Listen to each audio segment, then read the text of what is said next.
এখন social media খুললেই একটাই নাম বারবার সামনে আসছে, সেটি হলো ককরোচ জনতা পার্টি। কিন্তু প্রশ্ন হলো, কি এই ককরোচ জনতা পার্টি? এটি কি কোনো রাজনৈতিক সংগঠন? কি এদের উদ্দেশ্য? কেনই বা এরকম একটি নাম রাখা হলো ককরোচ জনতা পার্টি? আজ আমরা এই ভিডিওতে একদম সোজাসুজি পর্দা ফাঁস করব এই ককরোচ জনতা পার্টির আসল উদ্দেশ্য। চলুন আজকের এই ভিডিওটা শুরু করা যাক। এই ঘটনাটা বুঝতে গেলে আমাদের একটু পেছনের দিকে ফিরে তাকাতে হবে। সুপ্রিম কোর্টের একটি মামলা শুনানি চলছিল।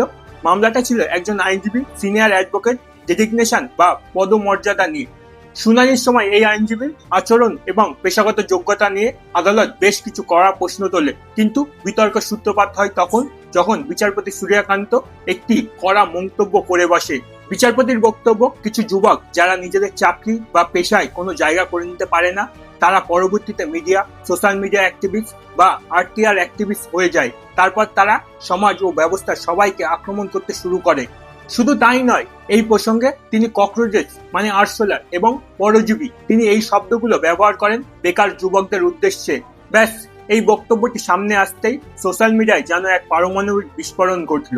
ভারতের বিশাল যুব সমাজের একটা অংশ মনে করতে শুরু করলো এটি দেশের বেকার যুবকদের চরম অপমান। কোটি কোটি তরুণ যারা চাকরির খোঁজে বা অন্যায়ের বিরুদ্ধে সোশ্যাল মিডিয়ায় আওয়াজ তোলেন, তাদের সবাইকে এক কাঠগড়ায় দাঁড় করিয়ে আরশোলা বলা হয়েছে। আর এই ক্ষোভ যখন চরম পর্যায়ে পৌঁছে যায়, ভারতীয় যুব সমাজ তখন একটাই অদ্ভুত ডিজিটাল অস্ত্র বেছে নেয়, সেটা হলো সোশ্যাল মিডিয়াতে মিম বানাতে শুরু করে। তারা বিচারপতির সেই ককরোচ শব্দটাকে প্রতিবাদের প্রতীক বানিয়ে ফেলে। তারপর এই যুব সমাজকে প্রতিনিধিত্ব করার জন্যই তৈরি হয় ককরোচ জনতা পার্টি বা সিজেপি। শুরুতে এটা একটা মিম পেজ হিসাবে থাকলেও নিট 2026 প্রশ্নপত্র ফাঁস হওয়ার পর এটা বড় আকার ধারণ করে। দেখতে দেখতে টুইটার, ইনস্টাগ্রাম এবং ফেসবুকে হাজার হাজার মানুষ তাদের ফলো করতে শুরু করে। এখন ইনস্টাগ্রামে এদের ফলোয়ার্স গিয়ে দাঁড়িয়েছে 20 মিলিয়নে। আর এটা এখন ভারতের বৃহত্তম দল ভারতীয় জনতা পার্টির থেকে দ্বিগুণ ফলোয়ার্স। কিন্তু এদের বেশিরভাগ ফলোয়ার্সই পাকিস্তান, বাংলাদেশ এবং চীনের। এখন প্রশ্ন হলো, এই ককরোচ জনতা পার্টির মূল উদ্দেশ্য কি? এরা আসলে কি চায়? প্রথম, এই আন্দোলনের মূল ভিত্তি হলো ভারতের বর্তমান বেকারত্ব সমস্যা। যুবকদের দাবি, চাকরি না পাওয়া তরুণদের ব্যর্থতা নয়, এটা সিস্টেমের ব্যর্থতা। চাকরি না পেয়ে যদি কেউ সোশ্যাল মিডিয়াতে নিজের অধিকারের কথা বলে, তবে তাকে পরজীবী বলা যাবে না। সিজেপি চায় যুবকদের এই অর্থনৈতিক নিরাপত্তাহীনতার ইস্যুটাকে ফ্রন্ট লাইনে নিয়ে আসতে। 2 নম্বর, আজকের দিনে সোশ্যাল মিডিয়ায় হলো সাধারণ মানুষের কণ্ঠস্বর। মূলধারার মিডিয়া যখন সাধারণ মানুষের কথা বলে না, তখন সোশ্যাল মিডিয়ার অ্যাক্টিভিস্টরাই দুর্নীতির বিরুদ্ধে রুখে দাঁড়ায়। সিজেপির উদ্দেশ্য হলো এই ডিজিটাল অ্যাক্টিভিস্টদের কণ্ঠস্বরকে রক্ষা করা। 3 নম্বর, যারা ক্ষমতার শীর্ষে বসে আছে তাদেরকে সাধারণ মানুষের শক্তির কথা মনে করিয়ে দেয়া। গণতান্ত্রিক দেশের জনগণই আসল মালিক। কিন্তু এদের এখন মূল দাবি, এসএসসি, নিটের মতো পরীক্ষার প্রশ্ন কেন বারবার ফাঁস হচ্ছে? যদি সরকার ভোট করানোর জন্য এত কড়া আইনি ব্যবস্থা নিতে পারে, তাহলে কেন বারবার পেপার লিক হয়ে যাচ্ছে? তাই তারা শিক্ষামন্ত্রীর পদত্যাগ চায়। কিন্তু বন্ধুরা, রাজনীতি বা সোশ্যাল মিডিয়ার মুভমেন্ট যা ওপর থেকে দেখা যায়, ভেতরের গল্পটা সবসময় এর চেয়ে অনেক বেশি গভীর হয়। এই যে এত বড় মুভমেন্ট ককরোচ জনতা পার্টি, এটা কি এমনি এমনি তৈরি হয়ে গেল? না বন্ধুরা, এর পিছনে রয়েছে এক বিশাল বড় মাস্টার মাইন্ড, বা বলতে পারেন পলিটিক্যাল ব্রেন কাজ করছে। আর ঠিক এখানেই এন্ট্রি হচ্ছে এই ককরোচ জনতা পার্টির ফাউন্ডার, যার নাম অভিজিৎ দীপকে।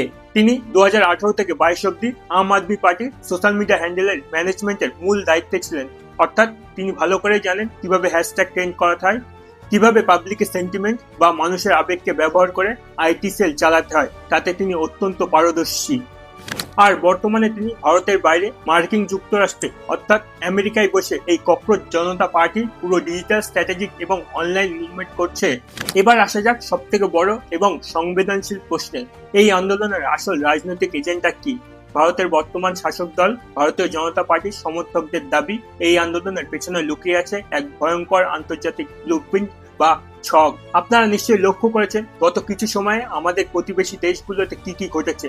বাংলাদেশের ছাত্রদের ক্ষোভ এবং আন্দোলনকে কাজে লাগিয়ে রাতারাতি তাদের সরকার বদলি করে দিয়েছে। আর নেপাল বা শ্রীলঙ্কাতে প্রায় একই ধরনের জনবিক্ষোভের ছবি আমরা দেখেছি। অভিজিৎ দীপকে এবং এই ককরোচ জনতা পার্টির সমালোচকদের বক্তব্য হলো, তারা ভারতের যুব সমাজের ক্ষোভ ও বেকারত্বকে পুঁজি করে ঠিক এই রকমই একটা পরিস্থিতি তৈরি করার চেষ্টা করছে। সুপ্রিম কোর্টের ওই বক্তব্যটিকে তারা একটি মোক্ষম সুযোগ হিসাবে রূপে নিয়েছে। তাদের মূল টার্গেট হলো ভারতের বর্তমান বিজেপি সরকারের প্রতিটি নীতি, প্রতিটি বার্তা এবং প্রতিটি পদক্ষেপকে যুব সমাজের সামনে ভিলেন হিসেবে খাড়া করা। এদের লক্ষ্য একটাই, তরুণদের মনে সরকারের বিরুদ্ধে তীব্র ক্ষোভ তৈরি করে বাংলাদেশ বা নেপালের মতো কোনো বড়সড় আন্দোলনের ভিত প্রস্তুত করা।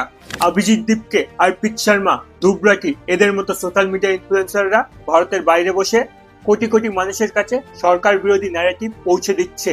আর এদের সাথে যুক্ত হয়েছে তৃণমূলের 2 সাংসদ মহুয়া মৈত্র এবং কীর্তি আজাদ।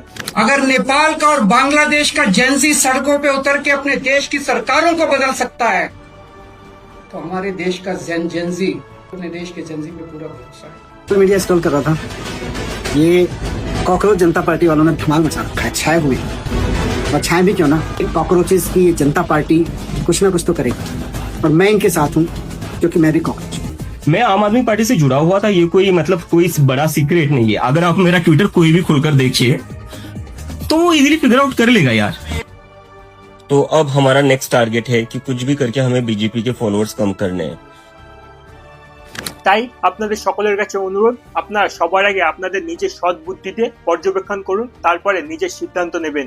ককরোচ জনতা পার্টি নিয়ে আপনাদের মতামতটি কমেন্টে জানাতে ভুলবেন না। আর ভিডিওটি ভালো লেগে থাকলে লাইক, শেয়ার, সাবস্ক্রাইব করে দেবেন। দেখা হচ্ছে এর পরের ভিডিওতে। ধন্যবাদ।